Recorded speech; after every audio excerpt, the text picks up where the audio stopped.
Hey, hello guys, this is your प्यारा सा channel love you chemistry and myself R K Rajput. So a very very good morning to all of you. Okay, so हमने last class में क्या किया था, आप बाउ principal किया था. हमने देखा था इलेक्ट्रॉन को हम कैसे एनर्जी के बढ़ते इंक्रीजिंग ऑर्डर में रखते हैं और उसमें हमने एम प्लस रूल से समझा था बहुत अच्छे से. ठीक है ना. आई होप आप लोगों को अच्छे से समझ में आया होगा. तो आज हम स्टार्ट करने वाले हैं the next rule, that is your Hund's maximum multiplicity principle और rule. Hund's maximum multiplicity principle. क्या होता है हुन्स मैक्सिमम मल्टीप्लिसिटी प्रिंसिपल? बहुत ही सिंपल चीज है, बहुत ही अच्छी चीज है और इलेक्ट्रॉन्स को फिल करने में बहुत ज्यादा इंपॉर्टेंट होने वाली है. तो देखते हैं क्या होता है हुन्स मैक्सिमम मल्टीप्लिसिटी प्रिंसिपल. तो पहले एक बार सिंपल वे में देखते हैं, फिर आगे हम इसे और इलाबोरेट करेंगे. तो देखते हैं सबसे सिंपल रूल में इसने क्या कहा था. इन्होंने कहा था अगर आप इलेक्ट्रॉन फिल करते हो किसी ऑर्बिटल में, अगर आप किसी ऑर्बिटल में इलेक्ट्रॉन फिल कर रहे हो तो इलेक्ट्रॉन फिल हम कैसे करते हैं. पहले हम सभी ऑर्बिटल्स में इलेक्ट्रॉन अनपेयर्ड इलेक्ट्रॉन फिल करते हैं और जब कंप्लीटली अनपेयर्ड हो जाए इलेक्ट्रॉन, मींस जब आपका ऑर्बिटल कंप्लीटली हाफ फिल हो जाए, उसके बाद में हम इलेक्ट्रॉन पेयर करना स्टार्ट करते हैं. ठीक है ना, समझ में आया. पहले हम जैसे कि आपका पी ऑर्बिटल है, पी में 3 ऑर्बिटल हो गए. पी सब सेल की बात करूं तो उसमें 3 ऑर्बिटल हो गए. तो पहले आप तीनों में एक एक ऑर्बिटल भरोगे, मींस पहले आप उसे हाफ फिल्ड करोगे और आप इलेक्ट्रॉन को पेयर करना स्टार्ट करोगे. मींस आप मल्टीप्लिसिटी को हमेशा मैक्सिमम रख के देखोगे. ठीक चलोगे. अब देखते हैं व्हाट इज मल्टीप्लिसिटी और क्या होता है मल्टीप्लिसिटी को मैक्सिमम रखने से. So let's start. Okay, so अगर मैं बात करूं पी ऑर्बिटल की, let's say I am talking about P orbital.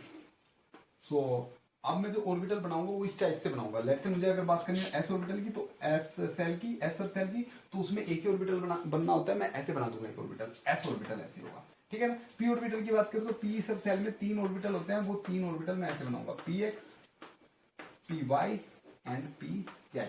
D में 5 बनाने होंगे तो मैं डी में 5 ऐसे बनाऊंगा, 1 2 3 4 5. ठीक है ना. ऐसे ऑर्बिटल्स बनाऊंगा, 5 ऑर्बिटल, 1 2 3 4 5. समझ में आया. ओके, अब हुन्स रूल में क्या बताया गया कि जो इलेक्ट्रॉन को हम फिल करते हैं वो कुछ इस टाइप के करते हैं, ऐसे करते हैं. लेट्स से आपको ऑर्बिटल में एक ही इलेक्ट्रॉन है, पी में आपका एक ही इलेक्ट्रॉन है, तो मैं ऐसे भर दूंगा. अगर पी में 2 इलेक्ट्रॉन है तो मैं उन 2 इलेक्ट्रॉन को ऐसे नहीं भरूंगा. 2 इलेक्ट्रॉन को मैं, अच्छा आपको ये प्रॉब्लम हो रहा होगा कि मैं ऐसे ऊपर नीचे क्यों कर रहा हूं, वो भी नेक्स्ट रूल में समझ में आएगा. अब यहाँ पे एक बार आप ध्यान से देख लो. तो मैं दूसरे इलेक्ट्रॉन को ऐसे फिल नहीं करूंगा. मीन्स मैंने पहला इलेक्ट्रॉन ये फिल किया और दूसरा भी इलेक्ट्रॉन मैंने इसी सेल में डाल दिया, ऐसा मैं नहीं करूंगा. ये होगा रॉन्ग मेथड. अगर मैं क्या करना है, मुझे इलेक्ट्रॉन फिल करना है तो पहले मुझे एक इलेक्ट्रॉन यहां डालना पड़ेगा, फिर दूसरा इलेक्ट्रॉन नेक्स्ट ऑर्बिटल में. क्योंकि क्योंकि इन तीनों ऑर्बिटल की एनर्जी सेम है. ये तीनों ऑर्बिटल डिजेनरेट ऑर्बिटल्स है. Degenerate orbitals are those orbital which have the same energy. So इन तीनों की एनर्जी सेम है, तो पहले इलेक्ट्रॉन तीनों में जाएगा, इसमें इसमें देन इसमें. ठीक है ना. तो इलेक्ट्रॉन इसमें गया. अगर थर्ड इलेक्ट्रॉन आएगा तो ऐसे आएगा, फिर जो फोर्थ इलेक्ट्रॉन आएगा वो इसमें आएगा और जो उस का जो स्पिन होगा वो नीचे की साइड होगा. पहले इलेक्ट्रॉन का स्पिन ऐसे है तो दूसरे का ऐसे होगा, पहले का ऐसे है तो दूसरे का ऐसे होगा. मींस दो जो इलेक्ट्रॉन होंगे उनकी स्पिन अपोजिट होगी. क्यों ऐसा, वो हम नेक्स्ट रूल में पढ़ेंगे, पाउली एक्सक्लूजन प्रिंसिपल में. समझ में आया. ओके, फोर्थ आपको इलेक्ट्रॉन बनना है ऐसे भरोगे, सॉरी फिफ्थ और सिक्स भरना है आपको ऐसे भरोगे. समझ में आया. ऐसे में डी की बात करता हूँ. डी में आप फर्स्ट भरोगे ऐसे भरोगे, second, third, fourth, fifth, sixth, seventh, eight, ninth, tenth. समझ में आया. समझ में आया. ओके, अब ध्यान से सुनना. अब जो हाफ फील्ड ऑर्बिटल्स होते हैं, हाफ फील्ड ऑर्बिटल्स, वो ऑर्बिटल्स क्या होते हैं, आपके स्टेबल ऑर्बिटल होते हैं. कैसे ऑर्बिटल होते हैं, स्टेबल. और जो आपके फुल फील्ड ऑर्बिटल होते हैं वो भी क्या होते हैं, स्टेबल ऑर्बिटल. मींस अगर मैं ऑर्बिटल की स्टेबिलिटी की बात करूं तो सभी हाफ फील्ड और फुल फील्ड ऑर्बिटल क्या होते हैं, स्टेबल होते हैं. अगर मैं एक ऑर्बिटल की बात कर रहा हूं उसमें एक इलेक्ट्रॉन है तो वो स्टेबल नहीं होगा. 2 इलेक्ट्रॉन है तो स्टेबल नहीं होगा. हाफ फील्ड होते ही वो अच्छे से स्टेबल हो जाएगा. Means half filled orbitals are क्या होते हैं, half filled orbitals are stable orbital. ठीक है ना. तो ये स्टेबल होते हैं. ओके. और अगर मैं एक इलेक्ट्रॉन भर दूं तो this is not stable right now, this is not stable right now, but this is stable. Means half field और फुल फील्ड ऑर्बिटल क्या होते हैं, आपके स्टेबल होते हैं. समझ में आ रहा है. डी में भी ऐसे हाफ फील्ड और फुल फील्ड क्या होंगे, आपके स्टेबल होंगे. तो इलेक्ट्रॉन्स को ऐसे फिल करेंगे. हम थोड़ा सा और देख लेते हैं और आगे चल लेते हैं. थोड़ा सा ध्यान से सुनना. और आगे क्या देखते हैं, जैसे कि हम देख लेते हैं ऑक्सीजन। ऑक्सीजन 8 होता है 1s2 2s2 then 2p4। Okay, तो पहले मैं 1s बनाता हूँ, फिर 2s बनाता हूँ, फिर 2p बनाता हूँ, ये होगा 2p में 3 होंगे, ये होगा आपका 2p, 1s 2s 2p। Okay, 1s में कितने इलेक्ट्रॉन है, 2, तो 2 इलेक्ट्रॉन फिल कर देता हूँ। 2s में 2 इलेक्ट्रॉन है, 2 इलेक्ट्रॉन फिल कर देता हूँ। और 2p में कितने हैं, 4, तो 1 2 3 4 ऐसे बढ़ देंगे 4। समझ में आया? ओके, और कुछ ले लेते हैं, जैसे कि मैं ले लेता हूँ फॉस्फोरस 15, तो क्या होगा, ध्यान से देखना, 1s2 2s2 2p6 3s2, तो कितना हुआ 6, और फॉर 10 और 2 12, अब बचे 3 3p5, तो ये होगा इलेक्ट्रॉनिक कॉन्फ़िगरेशन। ओके, अब मैं यहाँ पे बना के दिखाता हूँ आपको, 1s2 2s2 2p6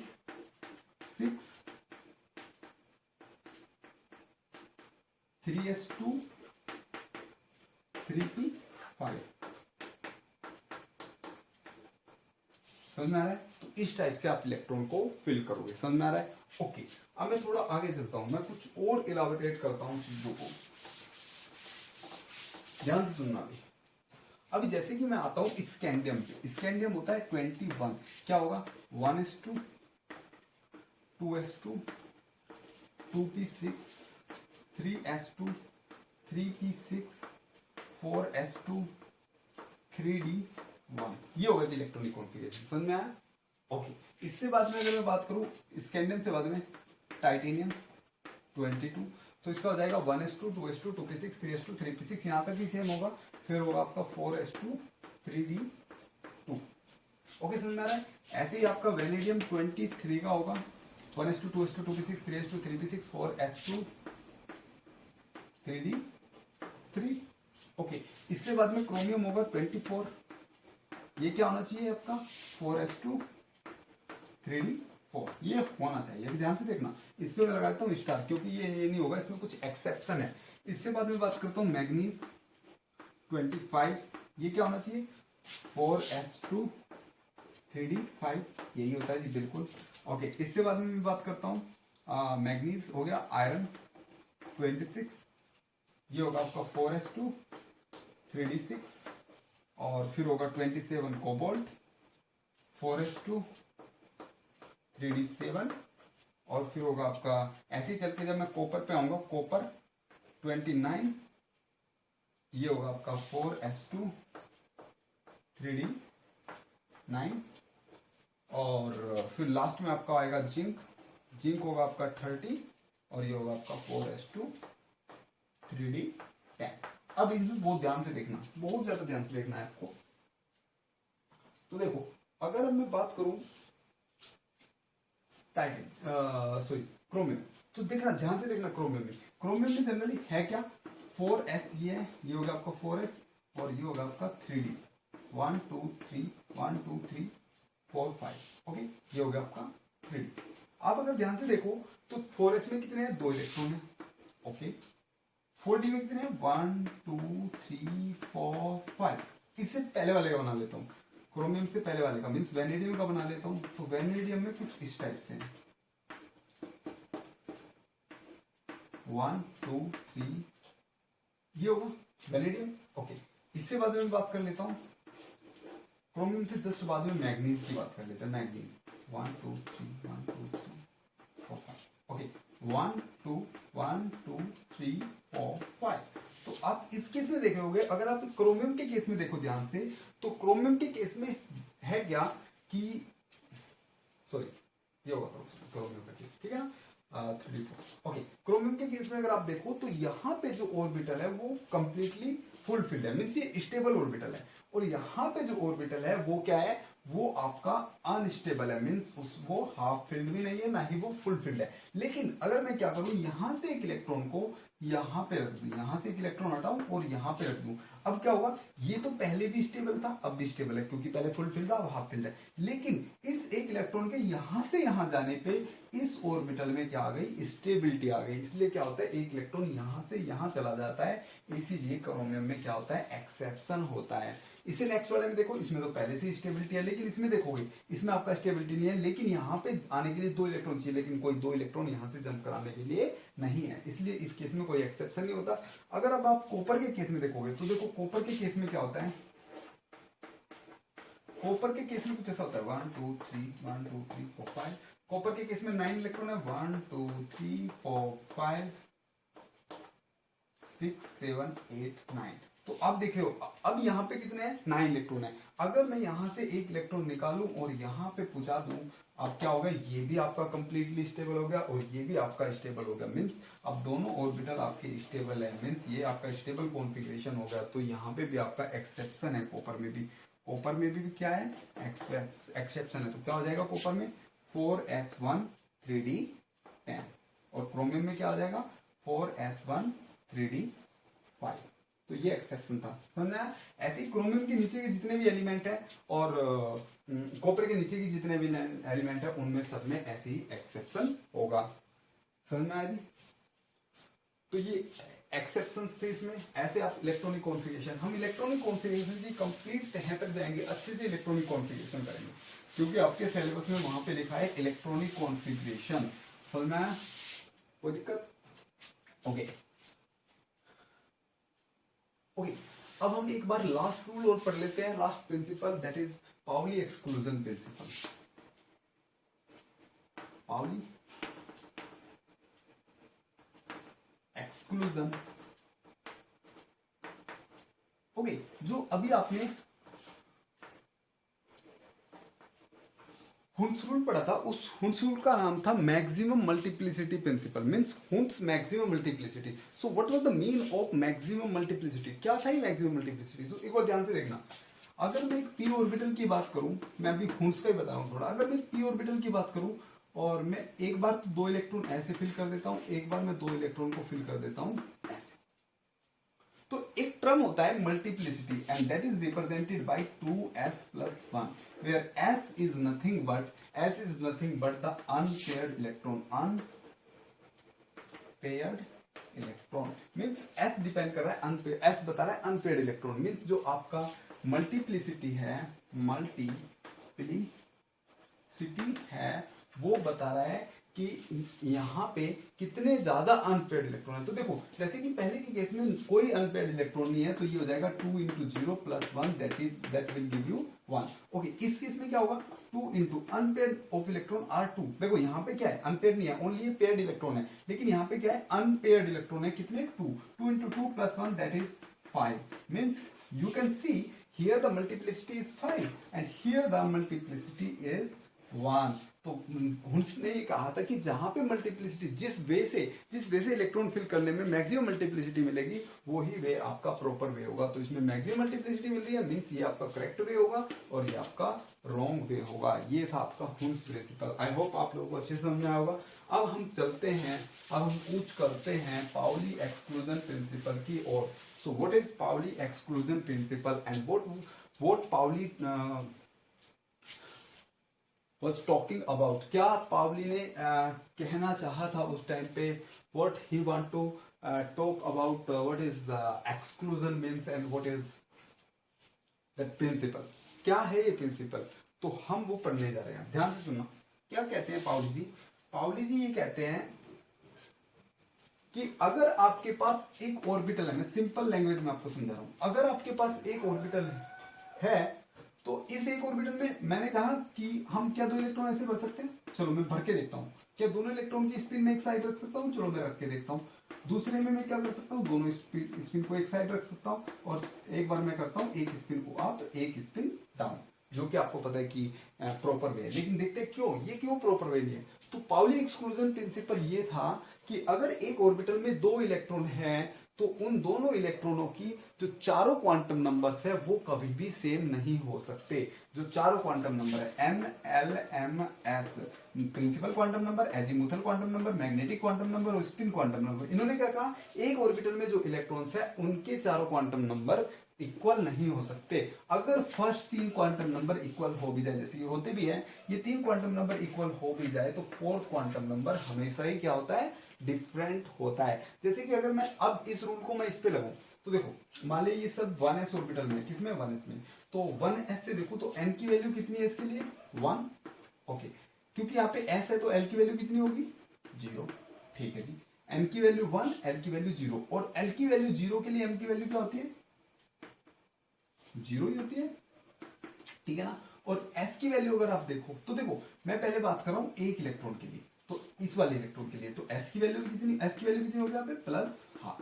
अब मैं बात करता हूँ दूसरे इलेक्ट्रॉन के लिए, तो दूसरे इलेक्ट्रॉन के लिए n की वैल्यू 1 ही होगी क्योंकि 1 इसमें है, और l की वैल्यू 0 ही होगी, और जब l की वैल्यू 0 है तो m की वैल्यू भी क्या होगी 0 होगी, और s की वैल्यू क्या होगी यहाँ पे प्लस हाफ। तो आप देख रहे हो यहाँ पे n l m s चारों क्वांटम नंबर एक दूसरे के क्या हो रहे हैं, इक्वल हो रहे हैं।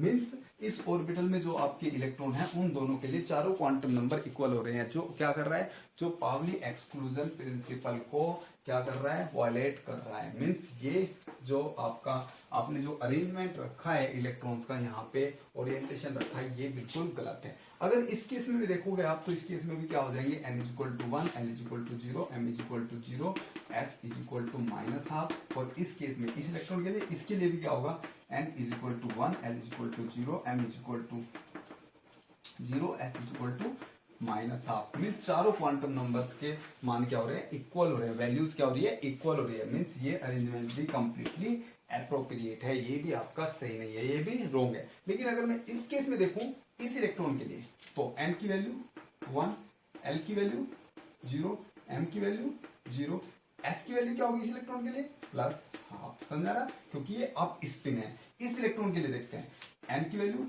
1, l की वैल्यू 0, m की वैल्यू 0, लेकिन अगर s की वैल्यू देखोगे तो क्या होगी माइनस हाफ, क्योंकि स्पिन डाउन है। तो आप देख रहे हो यहाँ पे जो दो इलेक्ट्रॉन है उन दोनों की चारों क्वांटम नंबर इक्वल नहीं है। पहले तीन क्वांटम नंबर इक्वल है भी, लेकिन last quantum number spin quantum number हमेशा ही क्या होता है, डिफरेंट होता है। यही था Pauli exclusion principle. Means Pauli ने क्या कहा कि ये जो अरेंजमेंट है, ये जो दो इलेक्ट्रॉन को रखने के जो अरेंजमेंट मैंने बनाया कि ऐसे रखा जा सकता है, दो इलेक्ट्रॉन को ऐसे भी रखा जा सकता है, दो इलेक्ट्रॉन को ऐसे भी रखा जा सकता है।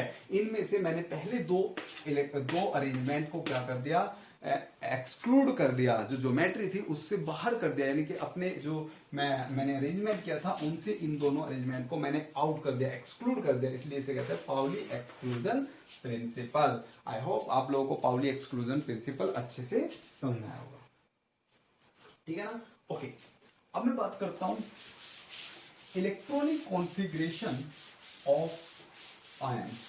इलेक्ट्रॉनिक कॉन्फ़िगरेशन ऑफ आयंस, आपका इलेक्ट्रॉनिक कॉन्फ़िगरेशन का बेसिक सब खत्म हो चुका है, ठीक है ना। अब तो बस हमें प्रैक्टिस करनी है। मैं बात करता हूं इलेक्ट्रॉनिक कॉन्फ़िगरेशन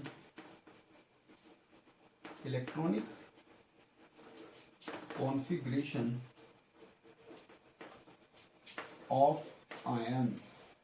आयंस का इलेक्ट्रॉनिक कॉन्फ़िगरेशन कर रहे हैं, और इस चीज को करने के लिए आपको ध्यान में कुछ चीजें रखनी होगी, बहुत ही सिंपल है। देखो, जो नेगेटिव चार्ज होता है वो due to the excess of electron आता है। जब इलेक्ट्रॉन की ज्यादा अधिकता हो जाती है तभी आपका नेगेटिव चार्ज आता है। जिसपे जितना नेगेटिव चार्ज होगा उसमें मतलब कि उतने ही इलेक्ट्रॉन ज्यादा है, और जिसपे जितना पॉजिटिव होगा मीन्स उसने उतना ही इलेक्ट्रॉन रिलीज किए हुए, मीन्स उस पर उतना ही पॉजिटिव चार्ज होगा। अब अगर मुझे कुछ इलेक्ट्रॉनिक कॉन्फ़िगरेशन करने को दे, वो मुझे सोडियम का इलेक्ट्रॉनिक कॉन्फ़िगरेशन दे दे, ठीक है ना। तो सोडियम का इलेक्ट्रॉनिक कॉन्फ़िगरेशन, सोडियम का एटॉमिक नंबर होता है 11, मीन्स इसमें 11 इलेक्ट्रॉन होते हैं। तो मैं क्या करूंगा 1s2 2s2 2p6 3s1 क्या हो जाएगा, ये इलेक्ट्रॉनिक कॉन्फ़िगरेशन हो जाएगा। लेकिन यहीं पे अगर मुझे कहते हैं कि Na+ का इलेक्ट्रॉनिक कॉन्फ़िगरेशन करो, क्या करो Na+ का इलेक्ट्रॉनिक कॉन्फ़िगरेशन करो, तो Na+ का इलेक्ट्रॉनिक कॉन्फ़िगरेशन करना मतलब Na से एक इलेक्ट्रॉन निकालना। और हमेशा जो इलेक्ट्रॉन निकालते हैं, ध्यान रखना, हमेशा जो इलेक्ट्रॉन निकालते हैं वो आउटर सेल से निकालते हैं। और आउटर सेल कौन सी होती है, आउटर सेल कौन सी होती है, आउटर सेल वो सेल होती है जिसके लिए n की वैल्यू सबसे ज्यादा होती है। जिसके लिए n की वैल्यू सबसे ज्यादा होती है वो आउटर सेल होते हैं। मीन्स आपको इलेक्ट्रॉन कहां से निकालना है, आउटर सेल से। आउटर सेल कौन सी है, n की वैल्यू जिसके लिए ज्यादा है, मीन्स आप इससे इलेक्ट्रॉन निकाल दोगे। एक इलेक्ट्रॉन निकालना है तो इससे आप निकाल दोगे, बनेगा क्या आपके पास 1s2 2s2 2p6। ये आपके पास इलेक्ट्रॉनिक कॉन्फ़िगरेशन होगा किसका, Na+ का। मीन्स आपको अब आयन का इलेक्ट्रॉनिक कॉन्फ़िगरेशन भी आने लगा। चलो मैं और बात करता हूँ, O की बात करता हूँ, सॉरी Cl की बात। Cl 17 होता है जी, कर दो Cl का 1s2 2s2 2p6 3s2 तो और 3p3 मीन्स 6 and 4 10 10 और 12 12 और 3 10 और 12 12 और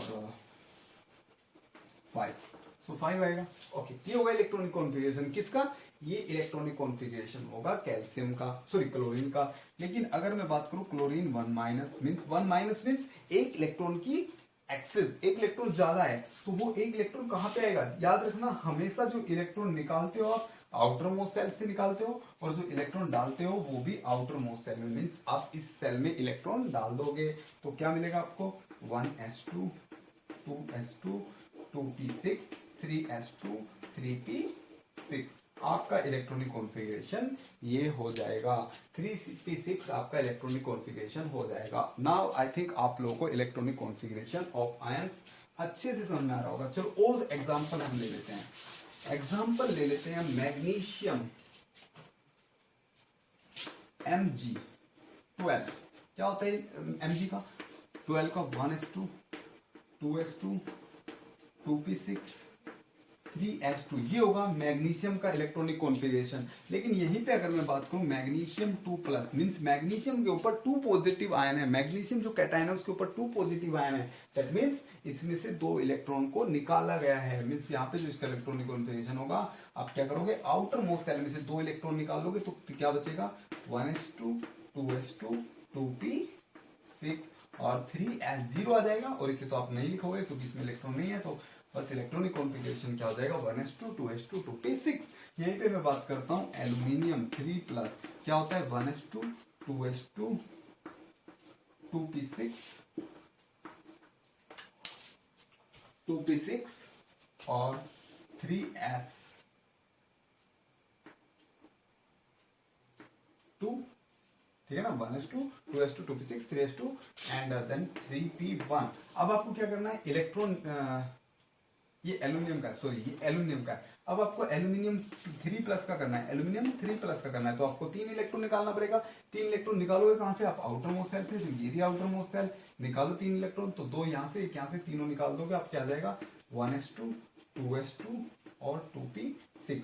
मीन्स आउटर मोस्ट सेल से, वैलेंस सेल से आप आउटर मोस्ट सेल को वैलेंस सेल भी कहते हैं, वैलेंस सेल से आप हमेशा इलेक्ट्रॉन निकालते हो और उसमें ही हमेशा इलेक्ट्रॉन डालते हो।